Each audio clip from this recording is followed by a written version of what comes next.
ಕನಿಷ್ಠ ಎನ್ಇಪಿಯ ಕರಡು ಪ್ರತಿಯನ್ನ ಓದದೆ ವಿದ್ಯಾರ್ಥಿಗಳ ವ್ಯಕ್ತಿತ್ವ ವಿಕಸನ ಸಂಬಂಧಿಸಿದ ಪಠ್ಯಗಳನ್ನು ಕಿತ್ತೆಸೆಯುತ್ತೇವೆ ಎಂದು ರಾಜ್ಯ ಕಾಂಗ್ರೆಸ್ ಹೇಳ್ತಿದೆ.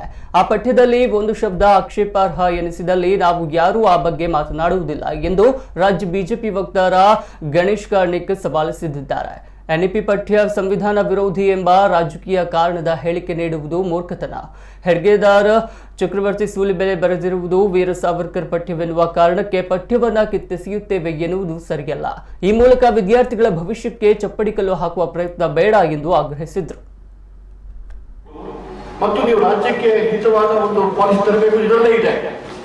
ಈಗ ಅವ್ರು ಏನ್ ಮಾಡ್ಲಿಕ್ಕೆ ಹೊರಟಿದ್ದಾರೆ ಅದನ್ನ ಆಮೇಲೆ ಹೇಳ್ತೀನಿ ನಾನು. ಆದ್ರೆ ಅವರಿಗೆ ಅದು ಗೊತ್ತೇ ಇಲ್ಲ ಎನ್ಇಪಿಯಲ್ಲೇ ಎಸ್ಇಪಿ ಮಾಡುವಂತ ಅವಕಾಶಗಳು ಲಭ್ಯ ಆಗಿದೆ ಅಂತ ಹೇಳಿ. ಇದು ಮೊದಲನೆಯ ವಿಷಯ. ಎರಡನೇದು, ಒಂದು 3-4 ಪಠ್ಯಕ್ರಮದಲ್ಲಿರುವಂತ ಪಠ್ಯಗಳನ್ನ ಅಥವಾ ಅಧ್ಯಾಯಗಳನ್ನ ಕಿತ್ತೆಸಿದ್ರೆ ಎನ್ಇಪಿದಲ್ಲಿ ಎಸ್ಇಪಿ ಆಗುತ್ತೆ ಅಂತ ಅವ್ರ ಕಲ್ಪನೆ.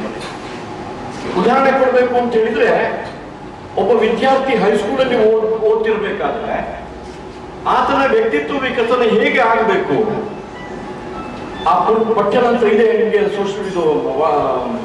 ಸಾಫ್ಟ್ ಕಾಪಿ ಕಳಿಸ್ಕೊಟ್ಟಿದ್ದೇನೆ ನಾನು ಇವತ್ತು ಸವಾಲು ಹಾಕ್ತೀನಿ ಮುಖ್ಯಮಂತ್ರಿಗಳಿಗೆ, ಶಿಕ್ಷಣ ಮಂತ್ರಿಗಳಿಗೆ.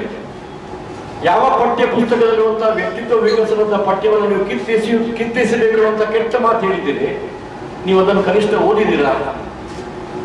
ಆ ಪಠ್ಯದಲ್ಲಿರುವಂತಹ ಯಾವುದಾದ್ರೂ ಒಂದು ಶಬ್ದ ಆಕ್ಷೇಪಾರ್ಹ ಅಂತ ಹೇಳಿದ್ರೆ ನಾವು ಯಾವುದರ ಬಗ್ಗೆ ಮಾತನಾಡೋದಿಲ್ಲ.